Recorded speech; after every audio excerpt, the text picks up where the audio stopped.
کہ ہیپاٹائٹس یا سوزش جگر ہوتا کیا ہے سر؟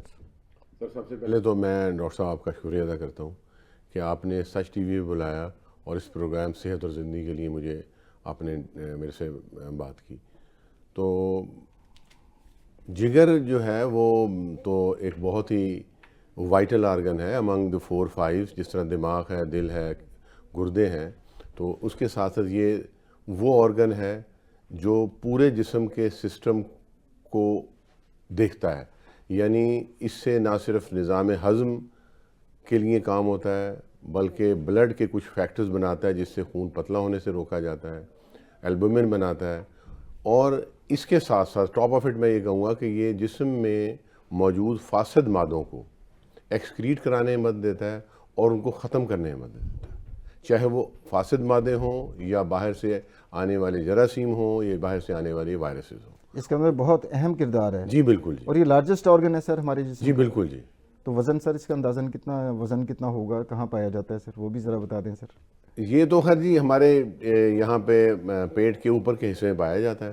یعنی کہ پیٹ میں دائیں طرف سر؟ یہ دائیں طرف ہی ہوگا. Right sir. اور دائیں طرف ہی ہوتا ہے تقریباً تمام میں. اگر ایب نارملٹی ہو تو کبھی ادھر چلا جاتا ہے لیکن یہ ہوتا رائٹ سائڈ پہ. Right sir.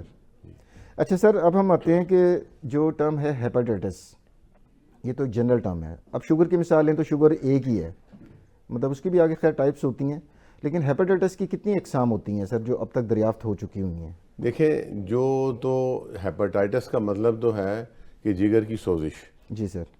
اور اس جگر کی سوزش کی وجوہات بہت ساری ہیں جن میں ایک وجہ وائرسز ہے. وائرسز میں اے، بی، سی اور ڈی، ای، یہ 4 وائرسز ہیں.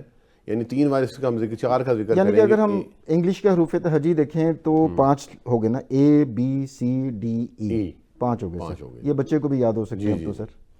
تو اس میں 2 گروپ، یہ 5 ہی وائرسز ہیں جو کرتی ہیں. لیکن ڈی وائرس ہم اس لیے ذکر نہیں کرتے، یہ بی کے ساتھ ہی ہوتی ہے، ڈیپینڈنٹ بی وائرس اور یہ اکٹھے ہوتے ہیں. تو ہم اے، ای اور بی، سی کا ذکر کرتے ہیں. جی سر. جی.